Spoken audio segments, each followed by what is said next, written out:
एक बहुत बड़े सूटकेस में अपने प्रेमी की लाश को लेकर घूम रही थी एक प्रेमिका। तभी पुलिस की नज़र उसके ऊपर पड़ती है और पूरा भेद खुल जाता है। आखिर ऐसा क्या हुआ था इस घटना के अंदर?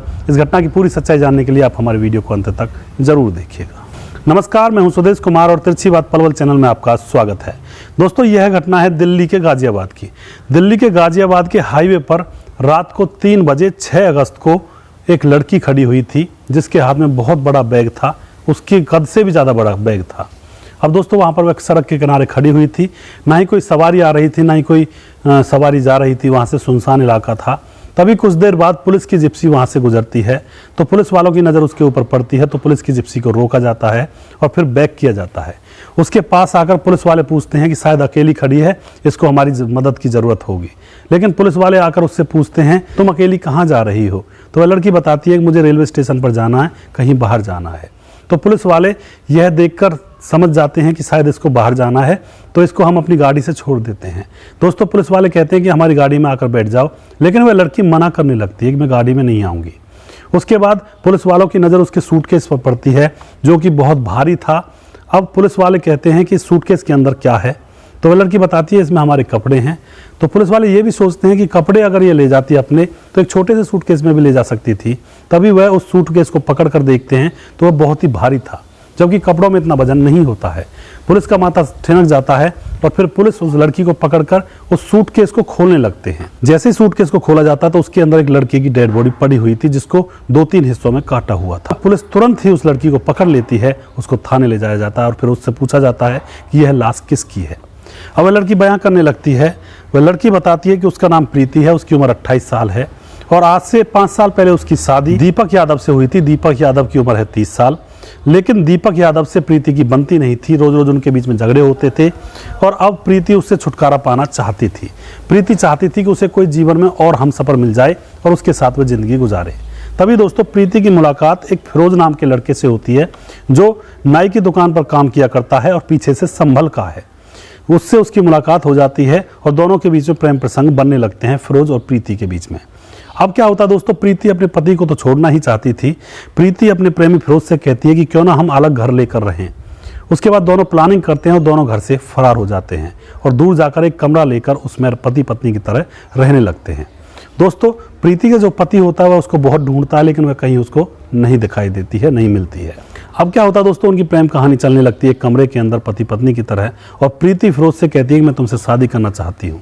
फिरोज उसको टालता रहता है कि करेंगे करेंगे, अभी और रुक जाओ थोड़ा सा। इसी तरह से प्रेम कहानी चलते चलते उस कमरे के अंदर 4 साल गुजर जाते हैं और 4 साल गुजरने के बाद अब प्रीति डट जाती है, अड़ जाती है कि अब मैं तुमसे शादी करूंगी, तुम मुझसे शादी करो। लेकिन फिरोज उससे फिर भी टाल देता है। तभी क्या होता है, शाम को फिरोज अपनी दुकान से आता है, उसके हाथ में उस तरह कैंची वगैरह होते हैं जिनको धार लगाने के लिए लेकर आया था और उनको बेड पर रख देता है और प्रीति से बातचीत करने लगता है। प्रीति की तो अभी भी यही रट थी कि तुम मुझसे शादी कर लो, मुझे अपने पति से अलग हुए बहुत दिन हो चुके हैं। लेकिन फिरोज कह देता है गुस्से में आकर, मैं तुमसे शादी नहीं करूंगा। दोनों के बीच में झगड़ा होने लगता है और फिर फिरोज ये बात कह जाता है कि तू अगर अपने पति की ही नहीं हुई तो मेरी कहाँ से हो जाएगी, मैं तुमसे शादी हरगिज नहीं करूंगा, मैं तो तुम्हारा प्रेमी हूँ। दोस्तों, यह बात प्रीति को लग जाती है और वहीं पर बेड के सराहने पर वह उस्तरा रखा हुआ था जिसको वह धार लगाने के लिए लाया था। प्रीति उस्तरे को उठाती है, उसकी गर्दन पर उस्तरे को मार देती है। उसकी गर्दन से खून बहने लगता है और वह जमीन पर तड़पने लगता है। उसके बाद प्रीति उसकी छाती पर बैठकर उस्तरे से जोर जोर से उसके ऊपर वार करती है। थोड़ी ही देर में फिरोज तड़प तड़प कर अपने प्राण त्याग देता है। उसके बाद वह बैठ जाती है और सोचती है कि अब इसकी डेड बॉडी को किस तरह से ठिकाने लगाया जाए। तो वह बाजार जाती है और बाजार से एक बहुत बड़ा बैग लेकर आती है और एक चाकू लेकर आती है।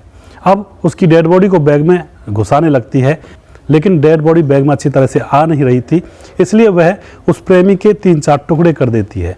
गर्दन को अलग कर देती है, बीच में से पेट को काट देती है और फिर अब वह डेड बॉडी बैग के अंदर फिट आ रही थी और वह सोच रही थी कि अब इसको मैं रेलवे स्टेशन पर जाकर किसी ट्रेन में रख दूंगी और फिर वहाँ से उतर जाऊंगी और किसी को पता नहीं होगा कि ये किसकी डेड बॉडी है, कौन है, और मैं इससे पीछे और मेरा इससे पीछा छूट जाएगा।